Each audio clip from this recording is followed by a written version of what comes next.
கிறிஸ்துவுக்குள் பிரியமான அன்பு சகோதர சகோதரிகளே, உங்கள் யாவரையும் ஆண்டவரும் அருமை இரட்சகருமாகிய இயேசு கிறிஸ்துவின் இனிய நாமத்தினாலே இந்த தினம் ஒரு உவமை என்கின்ற தியான பகுதிக்கு உங்களை வாழ்த்தி வரவேற்கிறேன். இந்த நாளிலும் துளிர்விடும் அத்திமரம் என்கின்ற உவமையை குறித்து நாம் தியானிக்கலாம். இதற்கான வசனம் மத்தேயு 24 அதிகாரம் 32, 33 வசனத்தை நான் வாசிக்கிறேன். அத்திமரத்தினால் ஒரு உவமையை கற்றுக்கொள்ளுங்கள். அதிலே இளங்கிளை தோன்றி துளிர்விடும் போது வசந்த காலம் சமீபமாயிற்று என்று அறிவீர்கள்.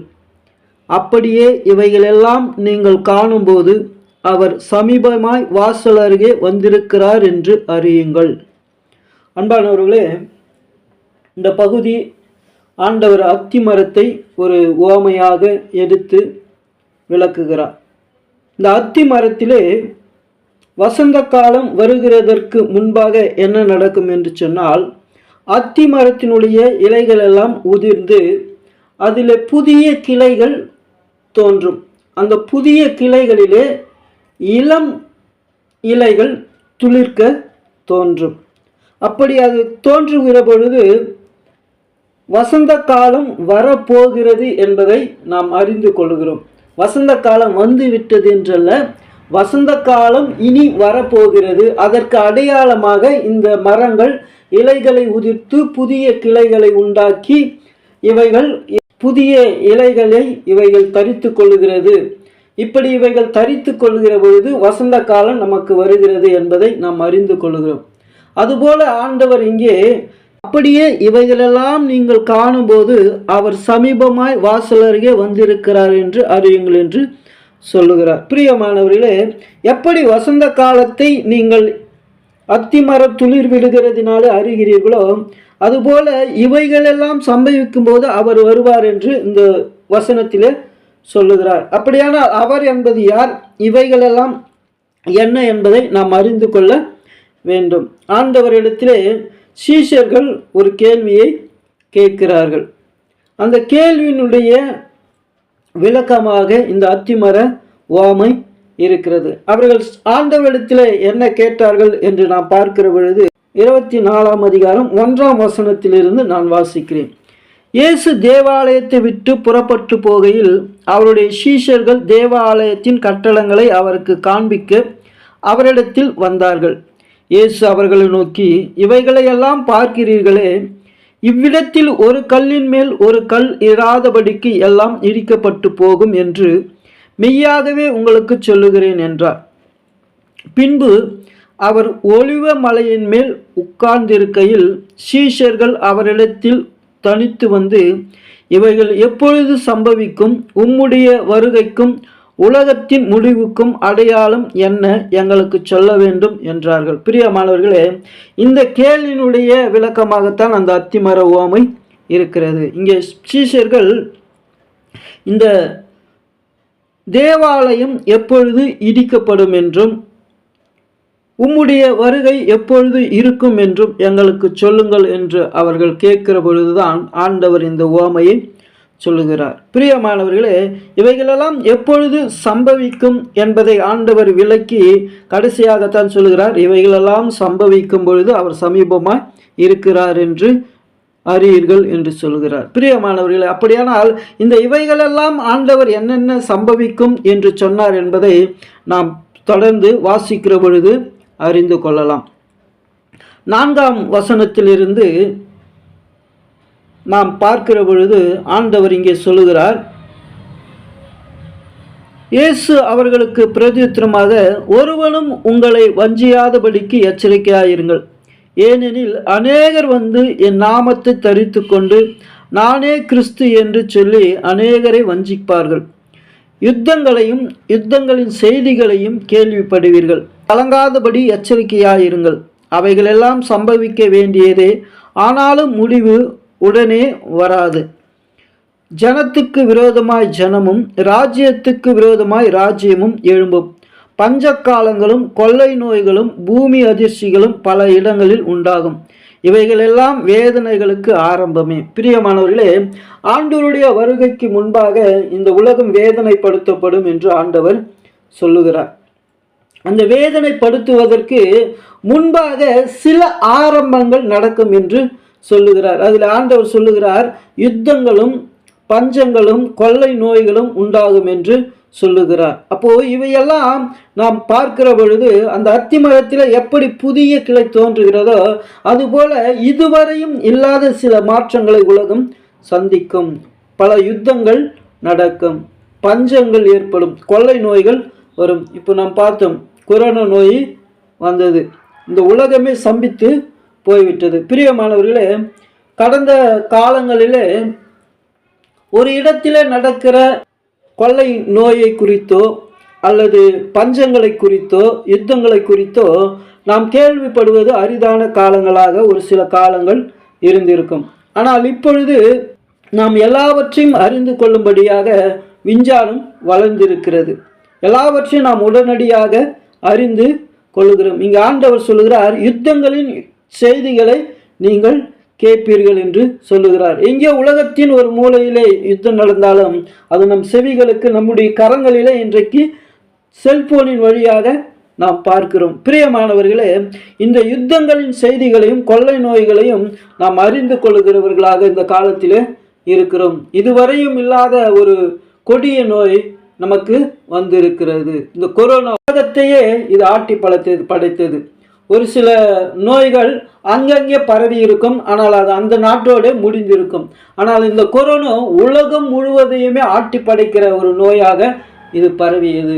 ஆண்டவர் சொல்லுகிற ஒவ்வொரு காரியமும் இங்கே நடந்து கொண்டிருக்கிறது. ஆனாலும் இது முடிவல்ல, இது ஆரம்பம் என்று ஆண்டவர் சொல்லுகிறார். ஒருவேளை இந்த கொரோனாவுக்கு பிறகு இன்னொரு நோய் கூட வரலாம், ஆனால் இவையெல்லாம் ஆரம்பமாகத்தான் இருக்கிறது, இவை முடிவல்ல. முடிவை குறித்து ஆண்டவர் சொல்லுகிற பொழுது தொடர்ந்து அங்கே நாம் வாசிக்கிற பொழுது 9ஆம் வசனத்திலிருந்து 14ஆம் வசனம் வரை ஆண்டவர் சொல்லுகிறார், அப்பொழுது உங்களை உபத்திரவங்களுக்கு ஒப்பு கொடுத்து உங்களை கொலை செய்வார்கள். என் நாமத்தின் நிமித்தம் நீங்கள் சகல ஜனங்களிலும் பகைக்கப்படுவீர்கள். அப்பொழுது அநேகர் இடரல் அடைந்து ஒருவரை ஒருவர் காட்டி கொடுத்து ஒருவரை ஒருவர் பகைப்பார்கள். அநேக கள்ள தீர்க்க தரிசிகளும் எழும்பி அநேகரை வஞ்சிப்பார்கள். அக்கிரமம் மிகுதியாவதினால் அநேகருடைய அன்பு தணிந்து போகும். முடிவு பரியந்தம் நிலைத்திருப்பவனே ரட்சிக்கப்படுவான். ராஜ்யத்தினுடைய இந்த சுவிசேஷம் உலகம் எங்குமுள்ள சகல ஜாதிகளுக்கும் சாட்சியாய் பிரசங்கிக்கப்படும். அப்பொழுது முடிவு வரும். பிரியமானவர்களே, முடிவு எப்பொழுது என்று இங்கே ஆண்டவர் சொல்லுகிறார். இங்கே ஆண்டவர் 9ஆம் வசனத்தில் சொல்லுகிற பொழுது அப்பொழுது உங்களை உபத்திரவங்களுக்கு ஒப்பு கொடுப்பார்கள் என்று சொல்லுகிறார். பிரியமானவர்களே, இதற்கு முன்பாக பார்த்ததெல்லாம் இந்த ஆரம்பம் என்பது எல்லா ஜனத்திற்கும் பஞ்சமும் யுத்தமும் கொள்ளை நோய்களும் வரும். ஆனால் இதில் ஆண்டவர் குறிப்பிடுகிறது குறிப்பாக கிறிஸ்தவர்களை இங்கே குறிப்பிடுகிறார். தம்முடைய சீஷர்களுக்கு குறிப்பாக சொல்லுகிறார். இந்த முடிவு காலத்திலே சம்பவிக்க வேண்டியது என்னவென்று சொன்னால், உங்களை உபத்திரப்படுத்துவார்கள், உங்களை துன்பப்படுத்துவார்கள், உங்களை கொலை செய்வார்கள். இதெல்லாம் யார் என்று சொன்னால், இந்த உலகம் முழுவதும் யாரெல்லாம் ஆண்டவராகிய இயேசு கிறிஸ்துவை விசுவாசித்து வாழ்கிறார்களோ அப்படிப்பட்ட மக்களுக்கு தான் இந்த உபத்திரவம், இந்த துன்பம் இதெல்லாம் வரும். மற்றவர்களுக்கு இது கிடையாது. ஆண்டவர் இங்கே சொல்லுகிறார், அப்பொழுது உங்களுக்கு, இது உலகத்திற்கு அல்ல உங்களுக்கு என்று ஆண்டவர் சொல்லுகிறார். இதற்கு முன்பாக நடந்தது உலகம் அறியும், உலகத்திற்கு தெரியும். பஞ்சம் பசி பட்டினி எல்லாருக்கும் இருக்கும். ஆனால் இந்த உபத்திரவம் என்பது குறிப்பாக கிறிஸ்தவர்களுக்கு மாத்திரமே இது நடத்தப்படும். யாரெல்லாம் ஆண்டவரை விசுவாசிக்கிறார்களோ அவர்களுக்கு மாத்திரமே நடைபெறுகிற ஒரு காரியமாக இருக்கிறது. இதிலே ஒரு சிலர் வஞ்சிக்கப்பட்டு ஏமாந்து போவார்கள். ஒரு சிலர் ஆண்டவரை தூஷித்து விலகி போவார்கள். கள்ள தீர்க்க தரிசிகள் எழும்பி ஜனங்களை குழப்பி ஆண்டவரிடத்திலிருந்து அவர்களை பிரித்து போடுவார்கள். இதெல்லாம் நடக்கும். இதெல்லாம் நடக்கிற பொழுது இந்த உபத்திரவத்தையும் இந்த கள்ள தீர்க்க தரிசிகளுடைய வார்த்தையும் கேட்காமல் யாரெல்லாம் ஆண்டவருக்குள்ளாக நிலைத்து நிற்கிறார்களோ அவர்களே முடிவு பரியந்தும் ஜெயிக்கிறவர்களாக இருக்கிறார்கள். முடிவிலே ஆண்டவர் இது நடக்கும் என்று சொல்லுகிறார். பிரியமானவர்களே, முடிவிலே கிறிஸ்தவர்களுக்கு மிகுந்த துன்பம் உண்டு என்பதை நாம் அறிந்து கொள்ள அழைக்கப்படுகிறோம். அடுத்ததாக ஆண்டவர் சொல்லுகிற பொழுது பழைய ஏற்பாட்டிலிருந்து சில காரியங்களை அவர் சீஷர்களுக்கு சுட்டி காட்டுகிறதை நாம் பார்க்கிறோம். 15ஆம் வசனத்திலிருந்து நாம் பார்க்கிற பொழுது 22 வரை நான் வாசிக்கிறேன். மேலும் பாழாக்கிற அருவருப்பை குறித்து தானியேல் தீர்க்கதரிசி சொல்லி இருக்கிறானே, வாசிக்கிறவன் சிந்திக்க கடவன். நீங்கள் அதை பரிசுத்த ஸ்தலத்தில் நிற்க காணும்போது யூதேயாவில் இருக்கிறவர்கள் மலைகளுக்கு ஓடி போக கடவார்கள். வீட்டின் மேல் இருக்கிறவன் தன் வீட்டிலே எதையாகிலும் எடுப்பதற்கு இறங்காதிருக்க கடவன். வயலில் இருக்கிறவன் தன் வஸ்திரங்களை எடுப்பதற்கு திரும்பாதிருக்க கடவன். அந்நாட்களிலே கர்ப்பவதிகளும் பால் கொடுக்கிறவர்களுக்கும் ஐயோ!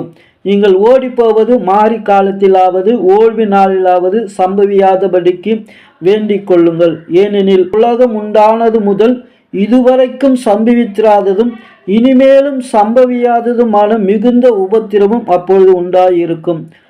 அந்நாட்கள் குறைக்கப்படாதிருந்தால் ஒருவனாகிலும் தப்பித்து போவதில்லை. தெரிந்து கொள்ளவர்கள் பட்டவர்களின் நிமித்தமே அந்த நாட்கள் குறைக்கப்படும்.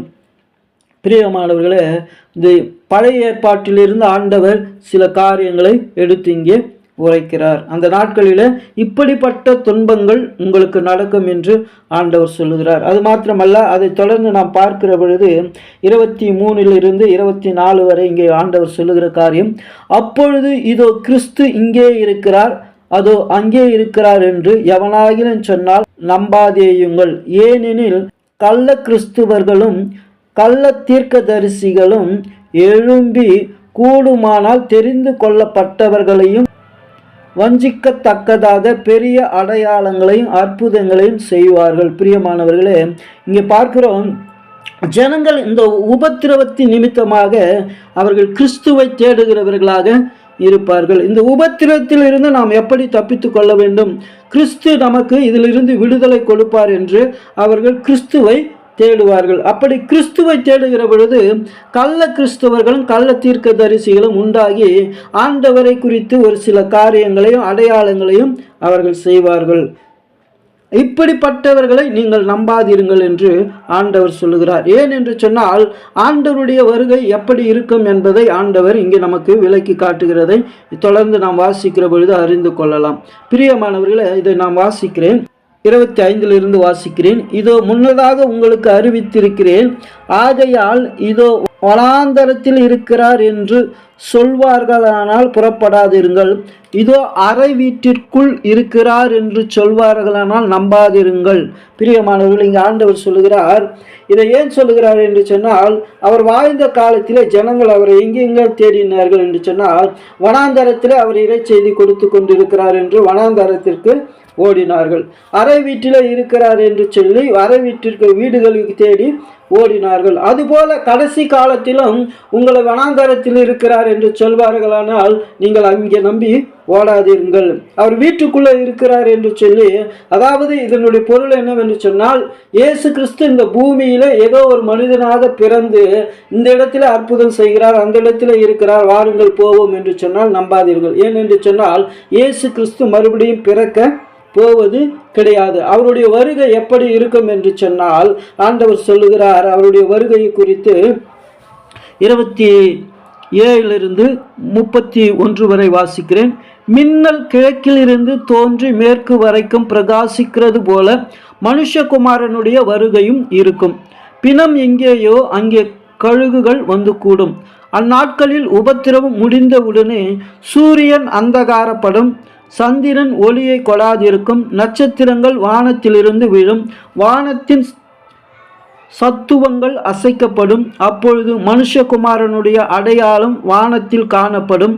அப்பொழுது மனுஷகுமாரன் வல்லமையோடும் மிகுந்த மகிமையோடும் வானத்தின் மேகங்கள் மேல் வருகிறதை பூமியில் உள்ள சகல கோத்திரங்களும் கண்டு புலம்புவார்கள். வலுவாய் தொனிக்கும் எக்கால சத்தத்தோடு அவர் தமது தூதர்களை அனுப்புவார். அவர்கள் அவரவர் தெரிந்து கொள்ளப்பட்டவர்களை வானத்தின் ஒரு முனை முதற்கொண்டு மறுமுனை மட்டும் 4 திசைகளிலிருந்து கூட்டி சேர்ப்பார்கள். அன்பானவர்களே, இந்த வேத வசனம் நமக்கு சொல்லுகிறது என்னவென்று சொன்னால், ஆண்டவராகிய இயேசு கிறிஸ்து மீண்டும் மண்ணிலே பிறந்து அவர் எங்கேயும் அற்புதங்களையும் அடையாளங்களையும் செய்கிறவராக காணப்பட மாட்டார். அவர் எப்படி வருவார் என்று சொன்னால், மின்னல் எப்படி ஒரே நேரத்திலே வானத்தின் முனையிலிருந்து மறுமுனை வரைக்கும் செல்கிறதோ அதுபோல அவருடைய வருகை இருக்கும். மின்னலை எப்படி எல்லோரும் ஒரே முறை காண்கிறோமோ அதுபோல ஆண்டவருடைய வருகையும் எல்லோரும் ஒரே முறை காண்போம், எல்லோரும் ஒன்றாய் காண்போம். பிரியமானவர்களே, அப்போ ஆண்டவருடைய வருகை வானத்திலே காணப்படும் என்று சொல்லப்படுகிறது. அவர் மீண்டும் பூமியிலே பிறப்பது கிடையாது. பூமியில் உள்ள அனைத்து மக்களும் காணும்படியாக அவர் வானத்திலே தோன்றுவார். ஆகையினால யாரும் நம்மை ஏமாற்றுவதற்கு இங்கே இடமில்லை. அவர் இங்கே இருக்கிறார் அங்கே இருக்கிறார் என்று சொன்னால் நீங்கள் நம்பாதீர்கள். ஏன் என்று சொன்னால், நான் முதலாவதாகவே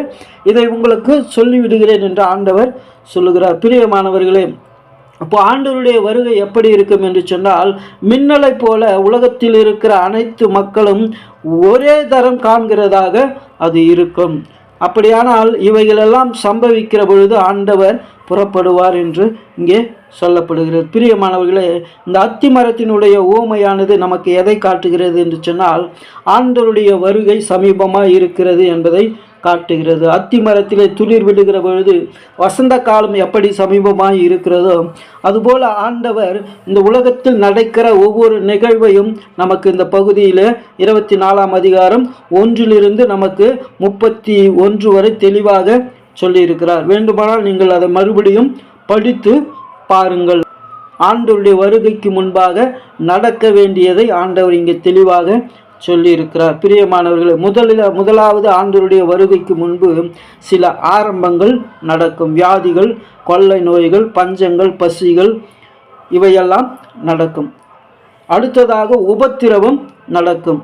அது யாருக்கு என்று சொன்னால், ஆண்டவரை விசுவாசித்து வாழ்கிற கிறிஸ்துவ மக்களுக்கு உபத்திரவம் நடக்கும். இந்த உபத்திரவ காலத்திலே எவன் முடிவு பரியந்தம் நிலைத்திருக்கிறானோ அவனே ரட்சிக்கப்படுவான். அப்பொழுது முடிவு வரும் என்று ஆண்டவர் சொல்லுகிறார். பிரியமானவர்களே, நீங்கள் அந்த உபத்திரவ காலத்திற்கு முன்பாகவே ஆண்டவர் நம்மை எடுத்துக்கொள்ள அதற்கு பாத்திரவான்களாய் இருக்கும்படியாக நாம் வேண்டிக் கொள்கிறோம். கர்த்தர் தாமே இந்த திருவார்த்தைகளை ஆசீர்வதித்து நம் ஒவ்வொருவரையும் கிறிஸ்துவுக்குள் வாழ வழிநடத்துவாராக. ஆமேன்.